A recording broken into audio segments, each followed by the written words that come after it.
Most people believe traveling across Europe means flights, rental cars, or expensive guided tours.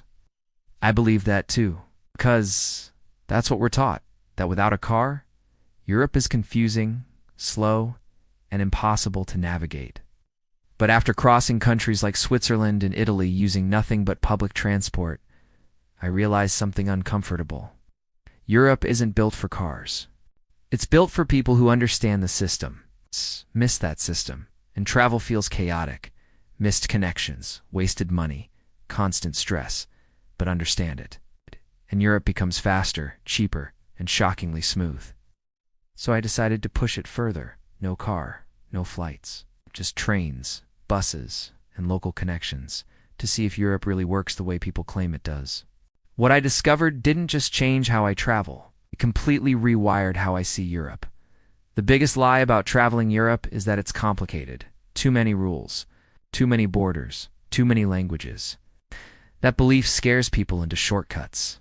Flights, rental cars, expensive tours that promise simplicity. But here's what no one explains. Europe doesn't want you to drive across it. It wants you to move through it. Trains aren't a backup plan here. They're the backbone of daily life. Cities aren't designed around highways. They're designed around stations, where commutes run on rail, students cross regions by train, entire families plan their lives around timetables. Public transport isn't something Europeans tolerate. It's how the continent actually functions. And that's where tourists go wrong. They don't struggle because Europe is confusing. They struggle because they try to travel it like America. Expect flexibility over precision, freedom over structure, speed without planning. I did the same thing at first. I assumed I could improvise, that I could adjust on the fly, that missing one connection wouldn't matter. But in Europe, small mistakes compound fast. Miss one rule, and the system stops working for you.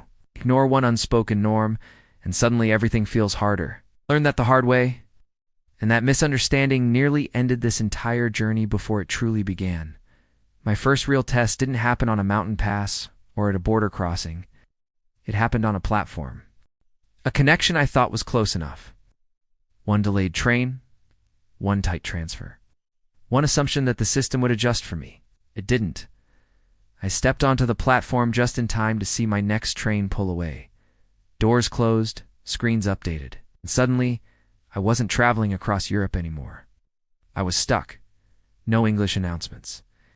No obvious help desk. Just departure boards flashing times I no longer understood. This is the moment most travelers panic. They refresh apps over and over. They blame the country. They blame the language. They blame public transport. And then they do what Europe quietly hopes you won't. They give up and book a flight. Standing there, watching my plan unravel, I felt that same urge. But something didn't add up. The system wasn't broken. The station wasn't chaotic. Everyone else was moving, calmly, confidently. That's when it clicked. Public transport in Europe doesn't reward guessing. It rewards understanding. It assumes you know the rules, assumes you respect the timetable. And it never bends just because you're a tourist. I hadn't failed because the system was unreliable. I failed because I treated precision like a suggestion. And that mistake cost me more than time. It cost me trust in my own plan. But that moment, standing alone on that platform, was the turning point. Because from there on, I stopped trying to fight the system. Started learning how to work with it. Once I stopped fighting the system, everything changed. I stopped chasing trains and started reading them. Connections weren't random. They were intentional. Every arrival time existed for a reason. Every platform change had a purpose. Miss one train, and the system didn't collapse. Another one appeared. Sometimes slower, sometimes quieter, but always connected. Stations that once felt overwhelming started to make sense. This wasn't chaos. It was choreography. Regional trains weren't inferior, they were feeders. They carried people from small towns, villages, and outskirts into major hubs. High-speed trains weren't meant for exploration. They were arteries moving the country fast and clean, and buses. They quietly solved the problems cars usually cover. Mountain routes, rural gaps, late-night connections. Places rental cars promised to fix. Public transport had already solved. I also discovered something most tourists never hear about. Passes, not flashy ads, not airport posters, but flexible regional passes, country passes, and cross-border tickets designed for people who actually use the system. The kind you only find once you stop rushing and start asking the right questions. The moment I slowed down, Europe sped up. I wasn't moving less. I was wasting less. No traffic. Okay, no parking stress. No fuel costs. No wrong turns. Just momentum. I wasn't traveling from attraction to attraction anymore. I was flowing through Europe the way it was designed to be experienced. And that's when I realized something important. Public transport here isn't about convenience. It's about trust. Trust the timetable. Trust the connections. Trust that the system will carry you if you respect how it works. I wasn't moving slower. I was moving smarter. And for the first time on this trip, I knew I could cross the entire continent this way without forcing it. Cars promise freedom. In Europe, they deliver friction. Narrow streets not built for traffic. Cities that actively reject vehicles. Zones you're not allowed to enter unless you want a fine mailed to you weeks later. Parking that costs more than meals. Rules you don't understand until you break them. Stress that starts before you even turn the engine on. I watched drivers circle blocks endlessly, arguing with GPS, missing moments they came all this way to see. Meanwhile, Trains dropped me exactly where I needed to be, not on the edge of the city.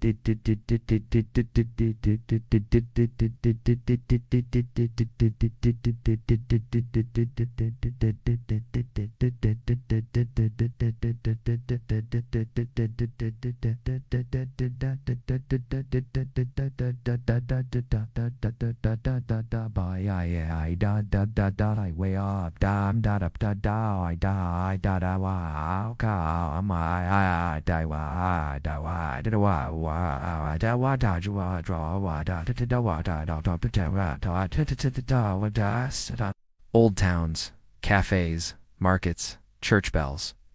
Footsteps on stone streets. I stepped off trains and immediately became part of the place, not a visitor trying to navigate around it.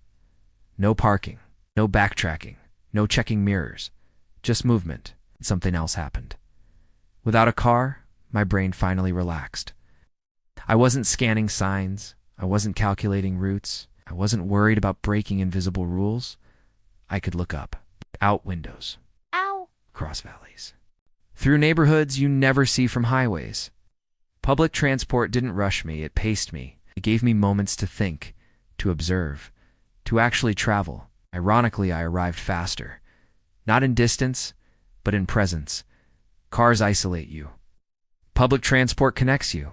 You hear languages. You watch routines. Feel how locals live because you're moving the same way they do. Public transport didn't limit my experience. It expanded it. And for the first time, Europe didn't feel like a checklist. It felt like a conversation. Here's what shocked me most. I didn't just save money. I saved time, energy, mental space. I didn't wake up every morning deciding routes, comparing prices, or fixing yesterday's mistakes. One ticket replaced a dozen problems. No fuel calculations, no parking searches, no last-minute reroutes, no arguing with navigation apps. The system had already decided for me, and that was the freedom. When travel becomes simpler, you stop spending to fix stress. You don't buy convenience meals because you're exhausted. You don't pay for taxis because you're late. You don't upgrade plans just to feel in control again. That's the hidden cost of bad travel planning. It drains you quietly, daily, until everything feels expensive. But when the system works for you, money stretches further without trying. I ate better. I slept better. I stayed longer in places not because I had more cash, but because I had more capacity. And that's the reward no one advertises. Good travel planning doesn't just save money, it gives you back yourself. And once I felt that, there was no going back. Europe doesn't test how much you can spend. It tests how well you can adapt. The moment I stopped trying to control every mile, every connection, every outcome, the journey started working with me. Public transport didn't just move me across countries, it taught me patience. It taught me rhythm. It taught me that progress doesn't have to feel rushed to be efficient. I wasn't constantly fixing problems. I was finally experiencing places. Cities felt closer. Days felt longer. Travel stopped feeling like a checklist and started feeling like presence. And that's the lesson Europe teaches quietly. The system works, but only if you stop fighting it. If you try to dominate the journey, it resists you. If you move with it, it carries you farther than you expect. So if you're planning a trip and wondering whether Europe really works without a car, it does. Not because it's perfect, but because it was designed for flow, not control. And once you experience that, it changes how you travel everywhere else. In my next video, I break down the cheapest European countries to explore using only public transport, places where your money stretches further, your stress drops faster, and the experience feels richer. Watch that next. It doesn't just add value, it completes this journey.